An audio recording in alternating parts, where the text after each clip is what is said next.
아마 오늘 이 설교를 여러분이 제가 준비하는 그 내용 그대로 잘 이해한다 그러면 신앙의 많은 문제를 좀 해결하는 그런 축복을 누리게 되지 않을까 하는 생각이 듭니다. 그래서 기도하는 마음으로 저도 말씀을 나누고 여러분들도 기도하는 마음을 가지고 좀 함께 들어주시면 좋겠습니다. 초대 기독교 시대에 이 사도 바울과 초기 사도들에 의해서 가장 복음이 왕성하게 들어가면서 초기 기독교 시대의 교세가 가장 강력했던 곳 중에 하나가 어디인가 하면 이 터키라고 합니다. 오늘날로 말하면 튀르키예라고 하죠. 그래서 바울이 초기 개척 선교지 대부분이 이 터키 지역이에요. 그래서 우리가 신약 성경의 배경송에 등장하는 안디옥 교회, 에베소 교회, 서머나 교회, 버고마 교회 전부 다 오늘날 터키에 있는 그런 그 지역에 있는 선교지들입니다. 근데 지금은 어떨까요? 지금 이 터키에는 지금도 교세가 왕성할까요? 성지순례를 가신 분들은 알겠지만 기독교의 흔적이 거의 없다고 합니다. 거의 대부분이 이슬람이 다 뒤덮었어요. 99%가 이슬람이고요. 기독교는 0.2%, 2%도 아닌 0.2%라고 합니다. 그러니까 이게 지금 에베소 교회 유적지인데 기둥만 남아 있어요. 이건 라오디기아 유적지인데 여기도 기둥만 남아 있습니다. 교회는 흔적조차 없습니다. 근데 왜 이 터키가 이렇게 변했을까요? 그 분기점을 역사를 보면 십자군 전쟁 이후로 봅니다. 이 십자군 전쟁이 벌어진 이유가 뭐냐 그러면 동로마 제국에서 이슬람 세력을 몰아내고 다시금 그 지역을 기독교화 시키기 위해서 벌어진 전쟁인데, 근데 당시 터키에 들어온 십자군이 어떤 모습으로 들어왔는가 하면 완전히 악마의 군대였다고 합니다. 이들이 행한 기록을 이제 좀 남아 있는 걸 살펴보면 도시를 함락시키고 난 다음에 점령지를 정리하고 소개하는 과정에서 양민들을 학살하는데 심지어 어떤 모습까지 했는가 하면 사망한 사람들의 시체를 군인들이 막 먹는 그런 악행을 자행했다고 합니다. 그래서 이 그리스도의 군대라는 이름으로 들어온 십자군이 이 무고한 시민들에게 행한 너무나 악랄하고 잔인한 만행을 보면서 당시 터키인들은 기독교라고 하는 말만 들어도 고개를 돌리게 되었다고 합니다. 그래서 이 십자군이 지나간 거의 대부분의 지역에는 기독교가 다 사라집니다. 기독교인들조차도 다시금 이슬람화 되어지는 그런 일이 벌어졌다고 합니다. 근데 마찬가지로 기독교 교세가 아주 강했던 우리나라가 2000년을 시점으로 해서 기독교 교세가 급격하게 약해지면서 줄고 있는 추세가 나타나고 있는데, 근데 그 이유를 다양하게 찾아볼 수 있지만 그 중에 하나는 뭐냐 그러면 이 세상이 기독교에 대한 반감이 급속도로 번져가고 있다고 하는 것입니다.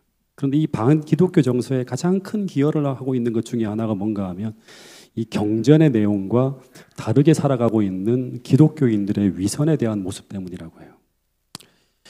여러분 식당에 가면 따로국밥이라고 하는 메뉴가 있는데 이 따로국밥은 왜 따로국밥이죠? 혹시 아십니까? 따로국밥이 왜 따로국밥이에요? 국과 밥이 따로 나오기 때문에 따로국밥이라고 합니다. 근데 이 따로국밥처럼 경전의 가르침과 신자들의 삶이 일치할 때는요, 전성기를 구가합니다. 그 종교가. 근데 경전의 가르침과 신자들의 삶이 전혀 다르게 작동한다고 하면 우리는 절대 산상수훈에 나오는 것처럼 세상의 빛이 될 수 없다고 하는 것입니다. 근데 고민되는 게 뭐냐 그러면 이 신자들의 삶에 이런 위선이 나타나는 이유가 뭘까 하는 거예요. 한번 좀 생각해 보게 되는 건데, 첫 번째 하나는 뭐냐 그러면 신자들이 말씀대로 살려고 하는 의지가 없으면 당연히 위선이 나타나겠죠. 이런 경우도 있어요. 근데 또 하나는 뭐냐 그러면 의지는 있어도 그들이 그 가르침을 통해서, 경전의 가르침을 통해서 하나님을 경험하지 못하는 경우가 벌어질 때는 또 위선이 나타나는 거예요. 실제 예수님 당시에 유대교 신자 중에 많은 사람들이 이런 고민 속에 살아갔다고 합니다. 니고데모 같은 경우도 마찬가지죠. 왜 내가 이렇게 열심히 신앙생활을 하고 있는데, 진짜 말 그대로 교회에서 하라는 거 다 하고 있는데 왜 나는 경전의 가르침대로 변하지 못하고 있는 것일까? 이런 고민을 하는 거예요. 근데 이런 문제 속에 고민하고 있는 당시 수많은 신앙인들에게 예수님이 산상수훈의 가르침을 통해서 그 해답을 찾아주고 있는데 그 내용이 마태복음 6장에 나오는 거예요. 이 마태복음 6장을 쭉 읽어보면 거기 세 가지 행위들이 등장합니다. 특별히 세 가지 행위들. 한번 보시면 나오죠. 첫 번째는 뭐냐 그러면 구제에 대한 이야기가 나오고요. 두 번째는 기도에 대한 이야기가 나오고 세 번째는 금식에 대한 이야기가 나와요. 근데 이 세 가지는 구약시대 하나님의 백성들의 경건 생활에 가장 중요한 행위들이었어요. 이 세 가지가 되게 중요했어요. 이 세 가지를 잘해야지만 그 사람이 의롭고 훌륭한 종교인이라고 하는 평판을 듣게 됩니다.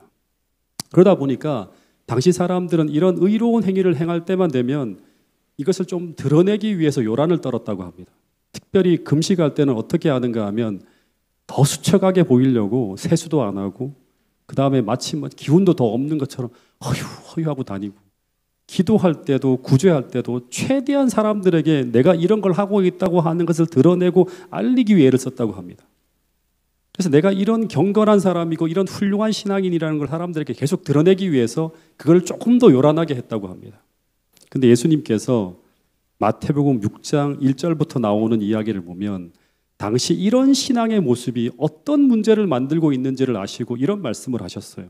한번 같이 읽어보겠습니다. 시작. 사람에게 보이려고 그들 앞에서 너희 의를 행치 않도록 주의하라. 그렇지 아니하면 하늘에 계신 너희 아버지께 상을 얻지 못하느니라. 여기 보면 이제 너희 의를 행치 않도록 주의하라고 하는데 의라고 하는 건 의로운 행위라고 생각하면 돼요. 의로운 행위를 이렇게 하지 않도록 주의하라고 하는 거예요. 다시 말하면 너희가 의로운 행위를 할 때 그것을 사람들에게 보이려고 하지 말라고 합니다. 그런데 그렇게 해야 되는 이유가 무엇인가 하면 우리가 사람들에게 칭찬을 받게 되면 하나님에게는 받을 상을 받지 못하기 때문이라고 하는 거예요. 근데 여기서 우리가 하나 생각하는 건 뭐냐 그러면 하늘에 계신 아버지께 상을 받는다고 하는 게 무슨 의미일까 하는 거예요.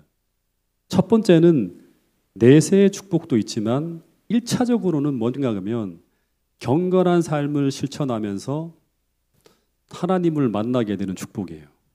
이것이 이 땅에서 우리가 받을 수 있는 최고의 축복입니다. 여러분 우리가 하나님과 동행하면 행복할까요? 행복하다면 뭐가 행복할까요? 여러분들 하나님과 동행하고 계시죠? 전혀 동행하시는 분이 안 계신가요? 창세기 5장에 보면 에녹이 너무너무 행복해서 그 행복 때문에 그 기쁨과 즐거움을 놓치고 싶지 않아서 300년 동안 하나님과 동행했다고 하는 그런 기록이 있습니다.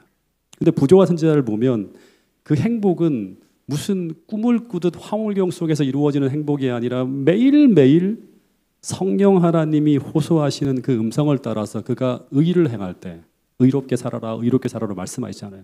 즉 구제하고 기도하고 봉사하고 복음을 전하고 선행을 실천해 나갈 때마다 그때마다 에녹은 하나님이 주시는 상을 받았어요.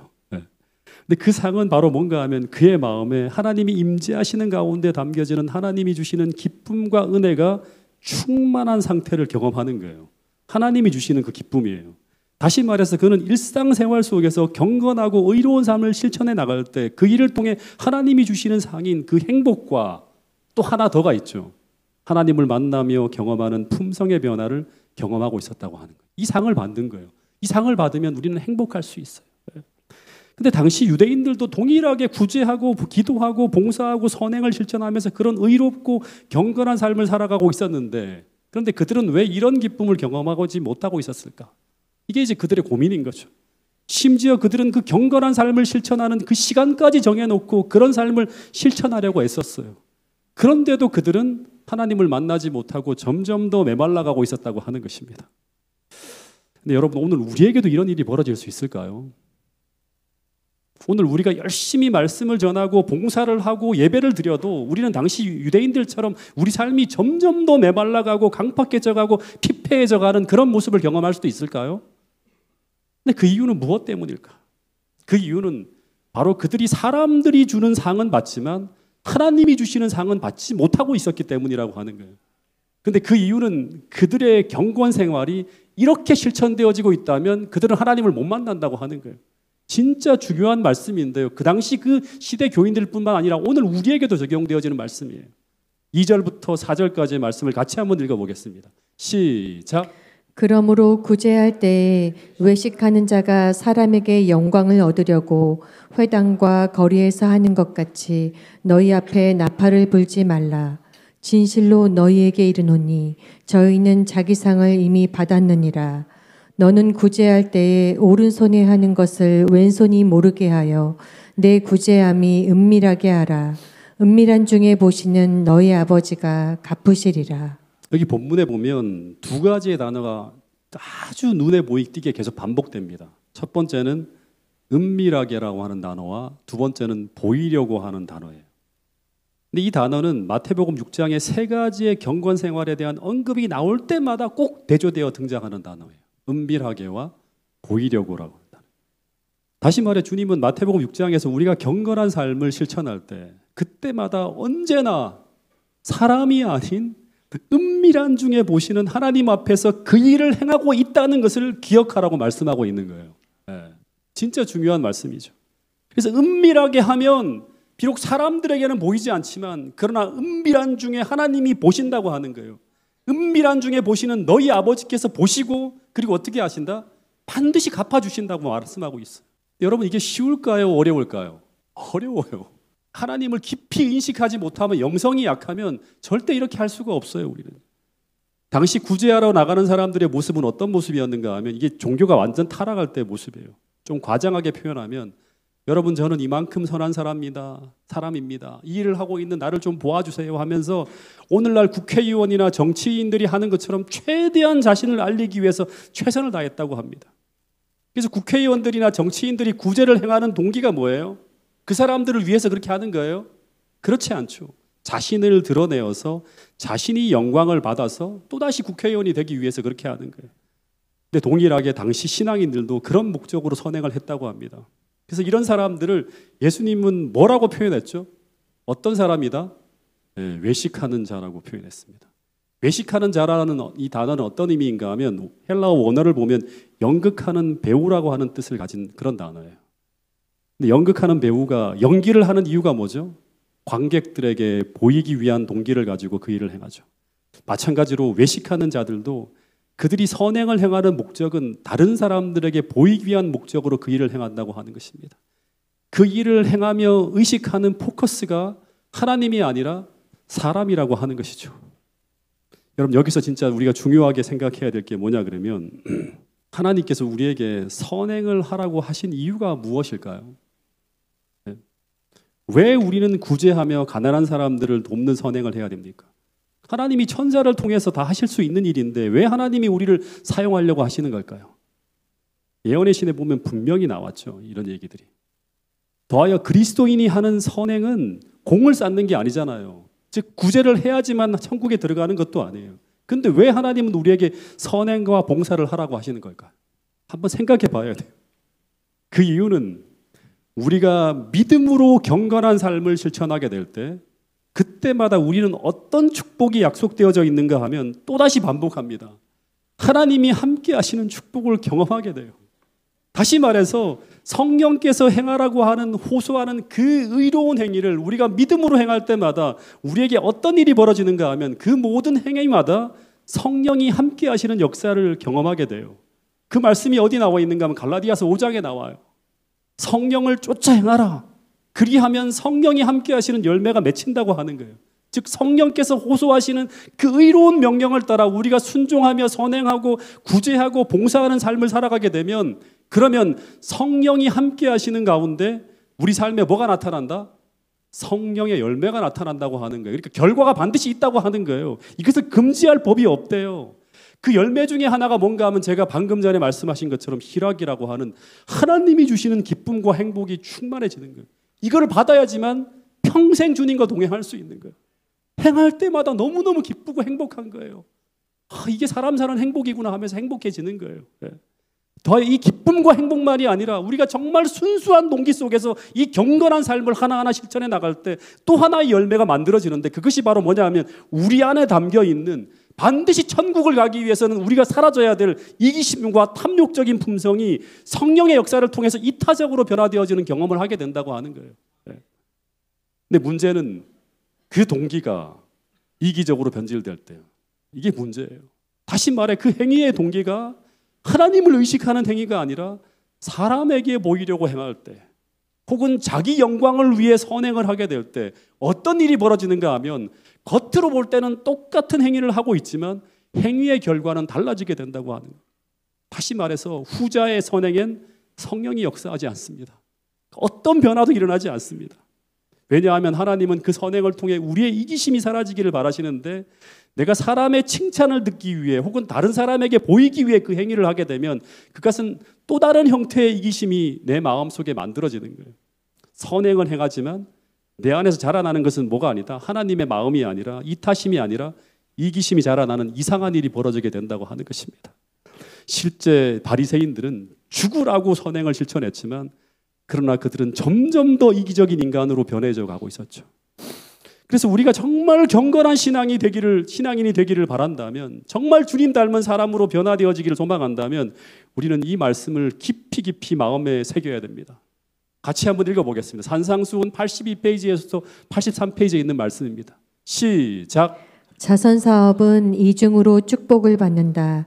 가난한 사람들에게 자선을 베푸는 사람은 다른 사람을 축복하기도 하지만 스스로 더 큰 축복을 받는다. 마음속에 있는 그리스도의 은혜는 이기심과 반대되는 품성의 특성, 곧 생애를 깨끗하게 하고 보상하게 하고 풍성하게 해줄 특성을 개발시켜 준다. 은밀한 중에 행한 친절한 행동은 마음을 하나로 묶어주고, 이들은 모든 관대한 생각의 근원이 되는 하나님의 마음에 더욱 가깝도록 이끌어줄 것이다. 그러니까 은밀한 중에 행한 친절한 행동은 하나님을 의식하는 가운데 행한 행동이죠. 근데 이 결과는 뭐냐고, 하나님의 마음에 더욱 가깝도록 이끌어준다고 하는 거예요. 모든 성도들이 이 축복을 꼭 받을 수 있게 되기를 간절히 바라겠습니다. 솔직히 우리는 다들 어떤 마음이 있는가 하면, 우리가 어떤 일을 하는데 그것이 뭔가 큰 일인데 사람들이 이것을 알아주지 않으면, 이를 통해서 나를 올바르게 평가해 주지 않으면 답답할 때가 있지 않나요? 그것을 알리고 싶고 나타내고 싶고 그럴 때가 있지 않습니까? 성질이 급한 사람은 이걸 못 참아요. 스스로 자랑하게 됩니다. 나 이런 사람이라고 하면서 막 자랑해요. 그러나 예의를 생각하는 사람은, 특별히 저 같은 지위에 있는 사람은 스스로 내가 이런 사람이라고 말하기는 쑥스럽고 해서 스스로는 말하지 못하고 대신 다른 사람들이 나에 대해 말해주기를 바라기도 하죠. 그래서 은근슬쩍 내가 행한 일을 간접적으로 흘립니다. 내가 이런 좋은 일을 했고 이런 칭찬받을 만한 일을 했고 나는 참 훌륭한 사람이라고 하는 그런 얘기들을 은근슬쩍 교양 있게 막 알려요. 근데 오래전에 제가 좀 고백을 하는데요. 제가 진짜 수치스러운 경험을 좀 했는데, 2013년도인가 당시 청소년 부장님께 저를 동계신학 강사로 저를 불러주셨어요. 네. 근데 이게 그때 사진이 없어서 이게 2021년도 청년 동계신학에 이제 제가 올라가 있는 것을 잠깐 올려드리는데, 여기 제가 이 사진을 띄우는 이유는, 제가 그때는 몰랐는데 저랑 같이 강사로 활동한 사람이 태능교회 한 집사님이더라고요. 누구죠? 이게? 네, 송영준 집사가 같이 했던 그런 사진이 있어서 제가 이렇게 좀 같이 올려봤습니다. 그때는 몰랐어요. 근데 어쨌든 이때로부터 한 8년 전이죠. 제가 당시 목회 6년차 때인데, 그때 청년 동계신학 강사로 이제 청소년 부장님이 저를 불러주셨는데, 한편으로는 엄청난 부담도 있었지만 한편으로는 뭔가 합회 행사에 인정받았다는 생각 때문에 되게 기뻤어요. 네. 그래서 그때 너무도 설레는 마음에 그것을 사람들에게 언급하는 횟수가 좀 잦았는가 봅니다. 저도 모르게 내가 청년 동계신학 강사라서 부담스럽습니다. 그래서 기도해달라고 하면서 이런 말들을 좀 이렇게 했는가 봐요. 근데 그해 설날에 이제 부담스럽게 청년 동계신학을 잘 마치고 태백 고향교회에서 설교하는 일이 있었습니다. 근데 그때 설교의 서론이 뭐였는가 하면, 태백에 계신 제 형님 같은 그 장로님과 저와의 깊은 사랑의 관계를 언급하면서 제가 청년 동세 신학 강사로 가면서 기도해달라고 부탁드린 이야기를 하면서 설교를 시작했어요. 근데 설교를 마치고 서울로 올라오는 차 안에서 성주 엄마가 갑자기 저에게 이런 이야기를 하는 거예요. 여보, 이 말을 절대 기분 나쁘라고 하는 말이 아니니까 절대 기분 나쁘게 듣지 말라고 하면서 이야기를 시작하는 거예요. 근데 이런 말이 이런 투로 말이 나오면 그 내용을 듣지 않아도 기분이 굉장히 나빠집니다. 야, 이거 진짜 엄청나게 또 나를 좀 스트레스 받게 하는 말을 하겠구나 하면서. 제가 약간 퉁명스럽게 뭐가? 하고 이렇게 물었어요. 그랬더니 이것은 당신이 좀 힘들어도 들어야 되는 것 같다고 하면서 자신이 느끼기에 당신이 그것을 모르고 그럴까 봐 이런 말을 하는데 하면서 어떤 이야기를 하는가 하면 설교할 때 자신을 높이거나 자기 자랑하는 말을 하지 말라 달라고 얘기하는 거예요. 그러면서 하는 말이 뭐냐 그러면 순수하고 거룩한 말씀의 떡에 인간의 자랑이 담기면 그 말씀의 떡이 변질된 떡이 되어서 냄새가 난다고 하는 그런 얘기를 아주 노골적으로 쫙 흘리는 거예요. 아멘 하시면 어떡해요? 제가 아주 발끈하면서 언제 내가 내 자랑을 했냐고 하면서 막 화를 냈어요. 왜냐하면 이 말은 정말 목사로서 들을 때 너무나 수치스러운 것이었기 때문에 막 제가 아니라고 하면 부인하면서 막 얘기를 했어요. 그랬더니 여보 당신은 그런 마음이 아니었다고 하지만 다른 사람은 모르지만 자기는 내 아내이기 때문에 제 마음을 안다고 하는 거예요. 그러면서 하는 말이 더 뼈아픈 말을 하는 거예요. 나도 당신의 성도라고 그러면서 나도 당신의 설교를 통해서 하나님의 음성을 듣고 싶은데 당신이 자기를 자랑하는 듯한 의도가 느껴지는 순간부터 설교가 안 들어온대요. 예. 근데 이 말을 들었을 때 제가 얼굴이 빨개지면서 정말 감당하기 힘들어서 처음에는 한마디 말도 못하고 얼굴이 완전히 굳은 채로 정면만 탁 응시하면서 차를 운전하고 쭉 가는데 근데 옆에서 좀 가만히 있으면 좋겠는데 계속 뭐라고 하는가 하면 여보 괜찮아? 여보 괜찮아? 하고 계속 묻는데 제가 여보 지금 내가 괜찮겠냐고 좀 가만히 좀 있으라고 하면서 계속 이제 그렇게 이제 얘기했던 기억이 나요. 그러면서 차 안에 정적이 쭉 흐르고 한 30분 정도였던 것 같아요. 그렇게 시간이 흘러가는데 시간이 지나면서 조용히 떠오른 생각이 뭔가 하면 내가 아무리 그렇지 않다고 변명하려 해도 제 마음 깊은 곳에 부인할 수 없는 사람의 칭찬을 갈망하는 마음이 있었다는 것을 부인할 수가 없는 거예요. 그것을 아주 목사로서 세련되게 감추려 했던 그 모든 수치스러운 모습이 아내의 말을 통해 다 드러날 때 그때 제가 얼마나 부끄럽고 얼마나 한심하고 얼마나 비참했는지 모릅니다. 근데 계속 떠오른 생각이 뭐냐 그러면 지금 이 상황이 하나님이 저를 너무나 사랑해서 성주 엄마를 통해 제게 말씀을 하고 있었다고 하는 것을 확인하게 해주셨습니다. 조금이 지난 후 제가 아내에게 하나님께서 당신을 통해 내게 말씀해 주셨다고 그동안 내가 진실하지 못했고 그 문제를 회개하고 싶다고 하면서 그 다음부터 대화가 어땠을까요? 네, 은혜로운 대화로 쭉 하면서 올라왔던 기억이 납니다. 여러분 그런데 왜 우리 삶에 이런 모습이 나타나게 될까요? 왜 이런 모습이 사라지지 않고 계속 나타나게 될까요?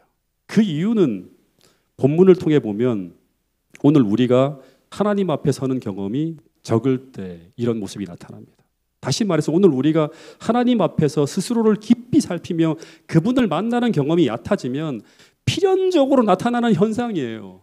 우리는 죄인이기 때문에. 필연적으로 나타나는 현상 중에 하나가 뭔가 하면 첫 번째는 하나님이 아닌 사람들을 의식한다고 하는 거예요. 오늘 그 얘기를 계속 마태복음 6장에 주님께서 말씀하시는 거예요. 그런데 우리가 하나님이 아닌 사람들을 의식하게 되면 또 필연적으로 나타나는 현상이 뭔가 하면 하나님이 아닌 또 타인이 아닌 누구를 높이려 한다? 자신을 높이려고 합니다. 이게 바로 뭐냐 그럼 인간의 본성이에요. 근데 이런 모습은 목사님들이나 장로님들이나 집사님들이나 다 마찬가지예요. 우리는 본성적으로 하나님이 아닌 내가 영광을 받으려고 해요. 이게 타고난 본성입니다. 주님이 산상수훈을 통해 우리에게 이런 말씀을 하고 계시는 거예요. 너희가 은밀한 중에 보시는 하나님을 날마다 의식하며 살고 있는 신앙인이라면 참 신앙인이라면 즉 너희가 하나님 앞에 서는 이 경험이 깊어지고 있다면 그러면 우리는 선한 일을 할 때 혹은 어떤 작은 성취를 할 때 우리는 자기 과시나 자기 자랑이 아니라 하나님께 영광을 돌리는 이런 돌리면서 이런 외식하는 행위들이 현저하게 줄어들게 될 것이라고 하는 것이 오늘 본문을 통해서 우리에게 가르쳐주는 굉장히 중요한 교훈이라고 하는 것입니다.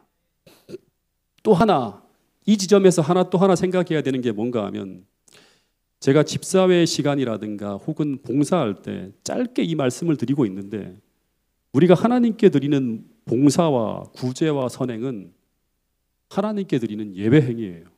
이 진짜 중요합니다. 실제 마태복음 6장에 등장하는 구제와 선행이라고 하는 이 행위들은 사람에게 행하는 것이지만 실제 하나님께 드리는 예배 행위들이라고 하는 거예요. 꼭 기억해야 돼요. 너무나 중요한 것입니다. 이걸 잊어버리는 순간부터 우리는 우리의 헌신과 봉사와 모든 것들이 잘못된 방향으로 돌아갈 수 있습니다.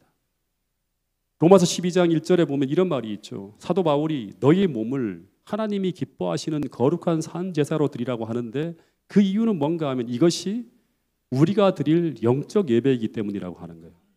그리고 난 이후에 쭉 이어지는 대목에서 바울은 어떤 얘기를 하는가 하면 봉사, 구제, 선행 이야기를 쫙 합니다. 로마서 12장을 한번 돌아가서 읽어보세요.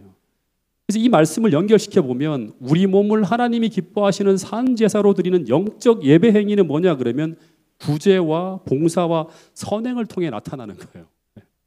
그래서 이 봉사와 선행을 우리가 정말로 하나님을 의식하며 하나님께 드리는 예배의 정신으로 우리가 행할 때 우리는 이 봉사와 헌신의 전 과정에서 하나님을 만나고 경험하는 축복을 경험하게 됩니다. 그런데 이것을 우리는 어떻게 확인할 수 있는가? 그것은 그 사람이 그것을 통해서 자기의 본성대로 자신을 자랑하고 있는가? 아니면 그것을 통해 성령의 역사를 경험하고 하나님께 영광을 돌리고 있는가 하는 것을 통해 확인되어진다고 하는 거예요. 그래서 이 하나하나의 행위가 중요한 것이 아니라 그것을 행하는 내가 어떤 마음과 어떤 동기로 행하는가 하는 것은 단지 내가 이 땅에서 사람의 칭찬을 받는 것으로 끝나는 행위가 될 수도 있고 하나님의 상을 받는 축복의 행위를 우리가 하는 사람으로 우리가 갈 수도 있다고 하는 것이죠. 여러분 정말 중요한 것입니다. 이 말씀을 여러분 돌아가셔서 여러분의 신앙에 대비시켜 놓고 한번 진지하게 검토하고 생각해야지만 우리는 유대인들이 범한 그 전철의 길을 밟지 않고 하나님과 동행하는 축복의 삶을 살 수 있다고 하는 사실을 우리 모두가 꼭 기억할 수 있게 되기를 간절히 바라겠습니다. 이 마가복음 12장에 보면 예수님이 연복의 옆에 앉아서 사람들이 헌금함에 돈을 넣는 것을 쭉 보시는 장면이 나옵니다. 그러니까 헌금하는 장소가 여인의 뜰이라고 하는 이제 그곳에 헌금함이 놓여 있는데 당시에는 그 공간이 오픈되어져 있었어요. 사람들이 쭉 멀리서도 봐도 이 사람이 얼마의 돈을 넣는지를 다 볼 수 있는지가 확인이 가능한 그런 장소에서 이들이 헌금을 했어요. 근데 예수님이 그 연보암 곁에 계시게 되었는데 근데 어떤 한 과부가 왔는데 근데 거기다가 두렙돈의 돈을 넣는 거예요. 주석을 보면 이 두렙돈의 돈이 얼마만큼의 돈인가 하면 당시 노동자들의 하루 품삯의 64분의 1 정도 되는 금액이라고 합니다. 그러니까 오늘날로 보면 아주 가난한 사람이 동전 2개를 탁 놓고 지나가는 것이었어요. 그래서 액수가 너무나 적다 보니까 당시 제사장들이나 성전에 봉사하는 사람들을 그냥 무시하고 지나쳤어요. 근데 제자들과 함께 앉아서 그 장면을 보시던 예수님이 갑자기 벌떡 일어납니다. 그러더니 뭐라고 말씀하시는가 하면 이 가난한 과부가 연복교회에 넣은 이 헌신은 모든 사람이 그 전에 넣은 것보다 더 많이 넣었다고 하는 거예요. 엄청나게 많은 사람들이 종일 헌금함에 돈을 넣었는데 그 사람들보다 더 많은 돈을 넣었다고 말씀하시는 거예요. 이 말은 어떤 말인가 하면 앞에서 드린 수많은 사람들의 헌신 행위가 있었지만 그 행위들이 주님의 마음을 끌지 못했고 어떻게 보면 아무런 의미도 없이 돈을 넣고 그냥 하는 것으로 종교 행위로 다 그칠 때는 주님의 마음을 끌지 못했다고 하는 거예요. 근데 이 과부가 두렙돈의 돈을 연보함에 탁 넣는 순간 예수님의 마음이 덜커덩하고 아주 큰 감동이 일어났다고 하는 거예요. 여러분 이 말씀이 무슨 뜻인가요? 근데 그 다음 구절을 보면 예수님은 이 여자가 넣은 동전 2개는 뭘 넣은 거다? 자신의 생활비 전부를 넣은 헌신이었다고 하셨습니다. 그러면 예수님은 지금 이 동전 2개가 이 여인의 생활비 전부를 넣었기 때문에 그래서 주님의 마음에 감동이 된 것일까요? 그래서 예수님은 오늘 우리에게 우리 생활비 전부를 바쳐라. 그러면 예수님이 감동받으신다. 이런 말씀을 하고 계시는 것일까요? 그래서 오늘 우리에게 더 많은 헌신, 더 많은 물질을 하나님께 드리라고 말씀하고 있는 것일까요?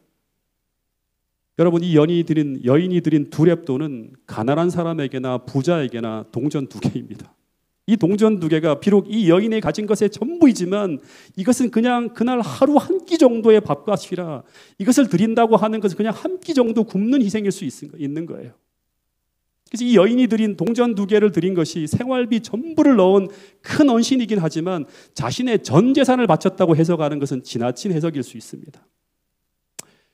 한번 생각해 보면 성전 뜰 안에는 자신의 선행과 의를 드러내기를 좋아하는 신앙의 풍조를 따라서 부자들이 헌금함에 와서 돈을 넣을 때마다 사람들은 그들이 헌금함에 넣는 액수를 보면서 와 하면서 그들의 칭찬하는 소리가 막 들려왔을 거예요. 그래서 부자들은 헌금함에 돈을 넣을 때도 더 많은 사람들이 주목할 수 있게 아주 천천히 사람들이 다 보잖아요. 딱 꺼낼 때도 이렇게 쫙 꺼내갖고 쫙 펼치면서 하나 둘 몇 장이지 하면서 한 장씩 넣으면서 사람들이 다 볼 수 있게 이렇게 쇼하듯이 했을지 몰라요. 근데 그런 풍조 속에 이 과부가 다 쳐다보잖아요. 헌금 앞으로 나갑니다. 동전 2개를 그 많은 사람들이 보는 데서 넣으려고 할 때 그녀가 만일 사람들을 의식했다면 이 여자는 차마 그 동전 2개를 들고 연복의 앞으로 나오는 게 진짜 힘들었을 수도 있을 것 같아요. 다 공개되어지니까 그렇습니다. 그러나 이 과부는 헌금 앞에 나올 때도 두 렙돈의 돈을 넣을 때도 사람들이 아니라 누구를 의식한다? 하나님만 생각했고, 그래서 이 여인은 그가 가진 것이 비록 동전 2개밖에 안 되었지만 이 여인은 다른 예배자보다 더 많이 하나님을 의식하고 더 많이 하나님을 사랑하고 있었고, 그래서 그 사랑하는 마음을 동전 2개에 담아 드렸다고 하는 것입니다. 예수님은 그것을 딱 보신 거예요. 마치 이것은 막달라 마리아가 향유 옥합을 깨트린 사건과 비슷한 사건이에요. 누구의 눈치도 보지 않고 그 사랑하는 마음을 주님 앞에 헌신을 통해 드린 거예요. 그래서 만약 이 과부가 아무리 자신의 생활비 전부를 드렸다 하더라도 그 헌신 속에 이 마음이 담기지 않았다면 그도 부자들과 동일하게 아무런 의미 없는 헌신을 한 것이 되는 것입니다.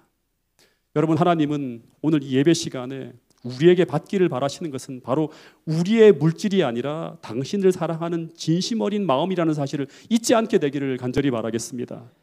다시 말해서 봉사와 선행이라는 어떤 행위가 아니라 그 봉사와 선행을 하면서 당신께 드려지는 그 마음을 하나님이 받으신다고 하는 것입니다.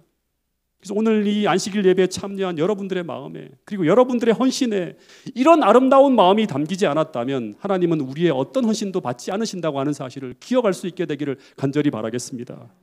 어떤 예배도, 어떤 구제도, 어떤 선행도, 어떤 봉사도 그 포커스가 하나님이 아니라 사람이라면 그 모든 행위 속에 역사하시는 성령의 역사와 그 결과 우리 삶에 만들어지는 그 성령의 아름다운 열매를 우리는 볼 수 없을 것이라고 하는 거예요. 그래서 유대인들처럼 수도 없이 봉사하고 수도 없이 헌신하고 수도 없이 예배하지만 하나님과 아무런 관계없는 행위만을 할 수도 있다고 하는 것입니다. 이건 정말 너무너무 중요한 교훈이고 너무너무 새겨야 될 그런 중요한 말씀이라는 생각이 듭니다. 이 동일한 관점으로 5절부터 보면 예수님이 기도에 대한 이야기를 하시는데 거기도 동일한 말씀을 하고 있습니다. 먼저 한번 읽어보겠습니다. 마태복음 6장 5절부터 8절까지의 말씀입니다. 시작. 또 너희가 기도할 때에 외식하는 자와 같이 되지 말라. 저희는 사람에게 보이려고 회당과 큰 거리 어귀에 서서 기도하기를 좋아하느니라. 내가 진실로 너희에게 이르노니 저희는 자기 상을 이미 받았느니라. 너는 기도할 때 내 골방에 들어가 문을 닫고 은밀한 중에 계신 내 아버지께 기도하라. 은밀한 중에 보시는 내 아버지께서 갚으시리라. 또 기도할 때에 이방인과 같이 중언부언하지 말라. 저희는 말을 많이 하여야 들으실 줄 생각하느니라.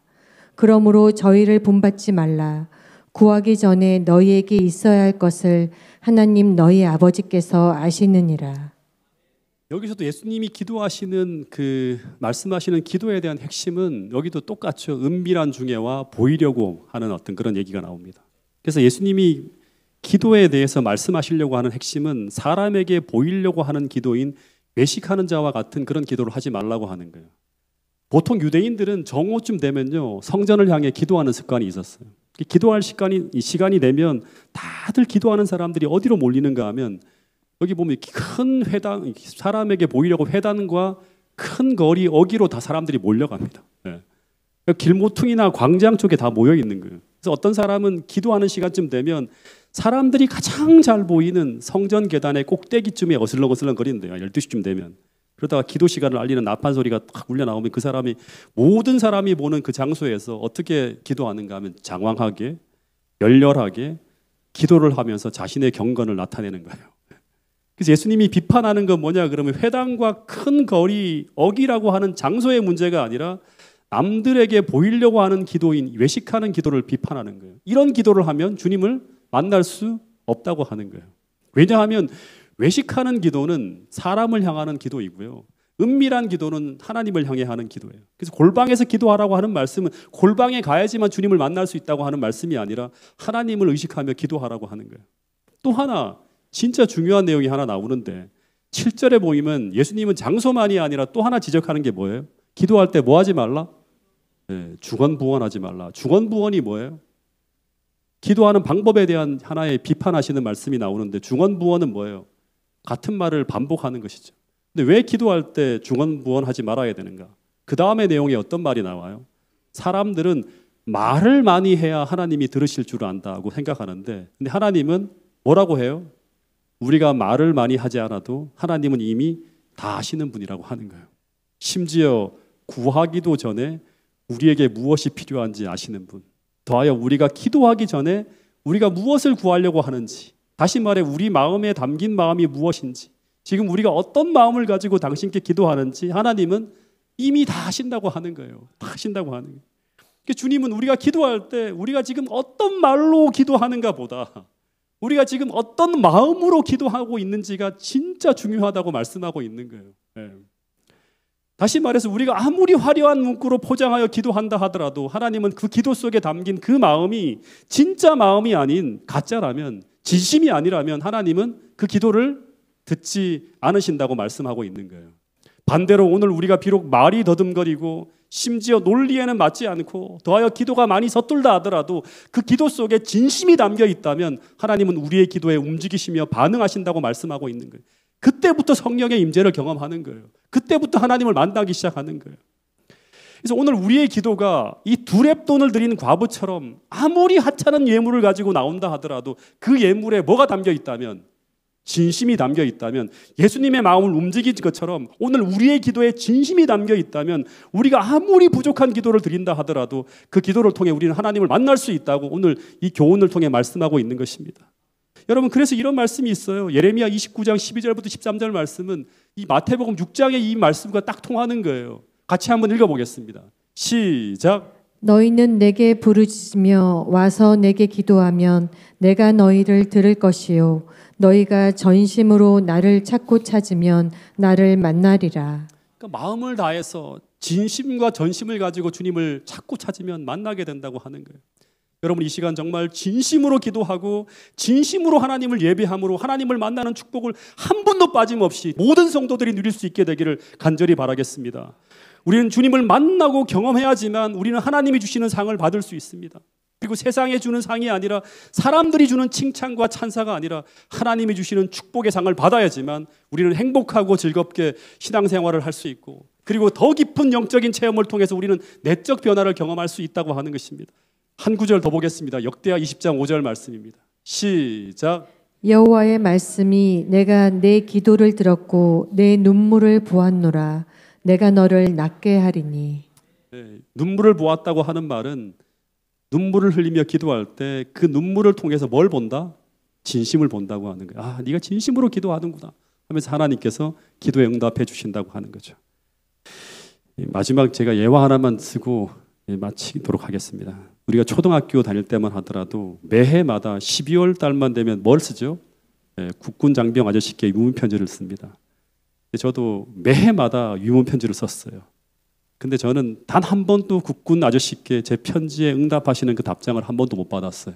6년 동안 꼬박꼬박 썼는데.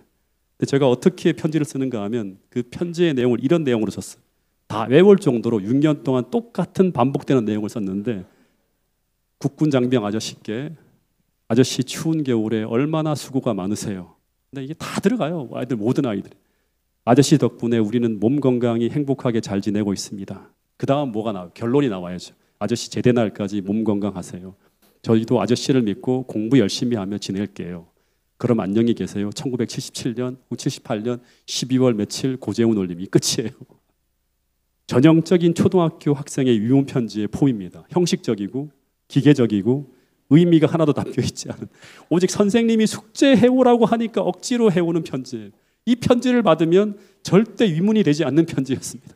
답장도 안 오죠. 그러니까 마찬가지로 오늘 우리가 드리는 기도가 진심이 담겨 있지 않은 기계적이고 형식적이고 억지로 하는 기도라면 우리는 하나님의 응답하시는 축복을 경험할 수가 없을 것입니다. 기도만이 아니라 우리가 드리는 예배와 봉사 속에도 우리가 사람을 의식하는 것이 아니라 하나님을 의식하는 가운데 우리의 진심을 담아서 하나님께 드리듯 봉사하게 되면 우리는 예배를 통해서 하나님을 만나듯이 봉사와 선행을 통해서도 하나님을 만날 수 있다고 하는 것입니다. 우리 모두가 진짜 행복한 신앙생활을 하기 위해서, 주님이 주시는 축복을 받으며 봉사하고 헌신하고 기도하기 위해서 모든 성도들이 오늘 주신 말씀을 기억하며 전심으로 주님을 찾고 전심으로 기도하고 전심을 가지고 우리 하나님께 봉사하고 예배하는 모든 성도들이 될 수 있기를 간절히 바라면서 오늘 말씀을 줄이도록 하겠습니다.